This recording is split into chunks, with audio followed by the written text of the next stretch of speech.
Assalomu alaykum. Sizlar bilan yana O'zar Group va bugun sizlar bilan yana bir yangi loyihani ko'rib chiqamiz. Undan oldin bizani Telegram, Instagram, YouTube va Twitter kanallarimizga o'tib obuna bo'lib qo'yinglar va mana shu videoga bitta like. Agar tushunmaydigan joylar bo'lib qolsa, kommentariyada yozib qoldirsanglar bo'ladi. Bugun N1 Layer 1 blockchaindan bo'lib o'tadigan N1 ni ko'rib chiqamiz.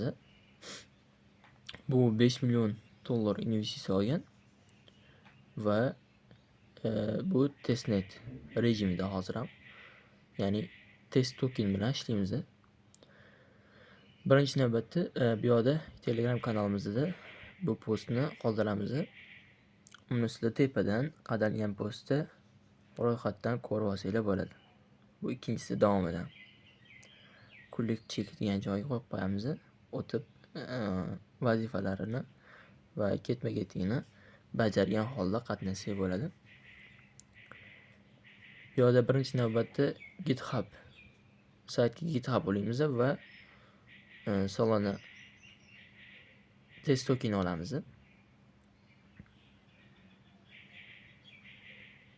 Bu yoqda mana connect your GitHub olamiz va tepada bu wallet address. Bu yoqda hamyonimizni kirgizamiz va miqdorini xohlasak 10 ta, xohlasak bitta, 5 ta va bu yoqda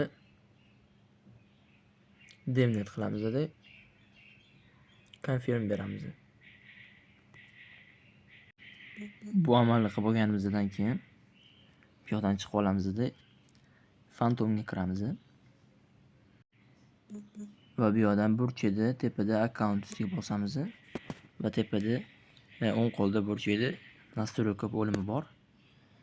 Kirib olganimizdan keyin pastda developer bor bo'limi. Developerdan testnet modini yoqib qo'yamiz. Mod. Ya'ni testnet tizimini.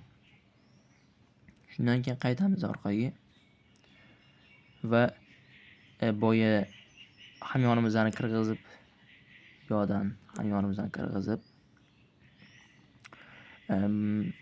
boyani ketayotganimda GitHub Lab test token tashlash uchun hamyonimizdan kirgizib tashlab o'rganimizda bu yoqda bir ko'rinadi mana 9 ta qolibdi menda. Shundan keyin testnet modiga o'tkazganimizdan keyin kirish kodini bosib copyright qilamiz. Copyright qilib bu yoqda saytni ham copyright qilamiz.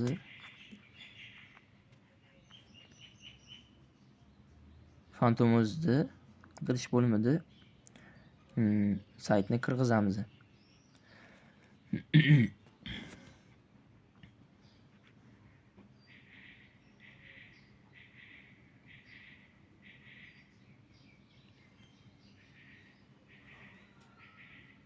Connect wallet.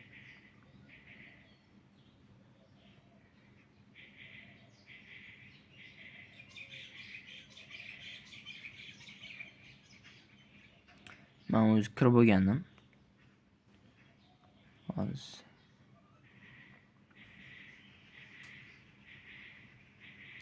kirganingizdan keyin sizda kod so'raydi.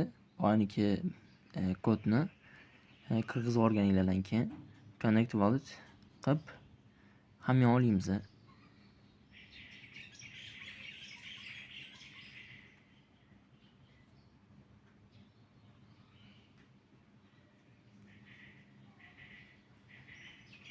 Hamyonlar bo'lganimizdan keyin bizga test token tashib berish kerak. Mana sizdan so'raydi test tokenni tashlash uchun bizdan test token oladi. Test token olish uchun boya Solanaga test token olgandik. O'shandan ishlatgan holda USDT tashab beradi. USDT tashab bergandan keyin bu yoqda mana bunaqa bo'lim ochiladi. Bu yoqda long va shortga trade qilamiz. Bitta stelkadan ochib olsak, bu yoqda midni bosib Bitcoin'ni USDT'siga tanlaymiz va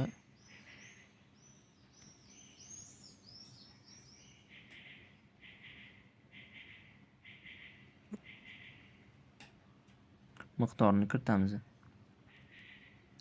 50 kopeykadan. Ochildi limit. Bu yerda pozitsiya bo'lmadi ko'rinadi.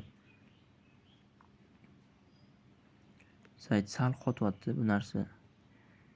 Keyinroq ko'rinishi ham mumkin. Mana. Mana bu yerda ko'rindi. Bu yerda yopish uchun hali ko'rmagan ekan. Buni oldin ochgandim. Hozir qo'shilib qolishi kerak. Agar yopish uchun pastda close position bor. Close position bosib bu yerda market close bosib yopib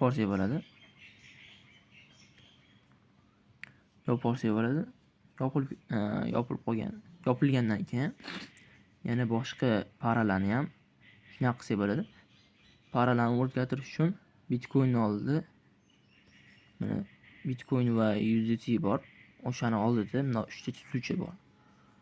O'shanga bosib Solana yokidan Ethereum paralarni tanlab ularga ham long short qilib pozitsiya ochib qo'ysa bo'ladi. Shuna qilib qatnashsa bo'ladi bu yerda. Hozircha qo'shimcha narsalar yo'q. Faqat shularni qilib qo'ysa bo'ldi.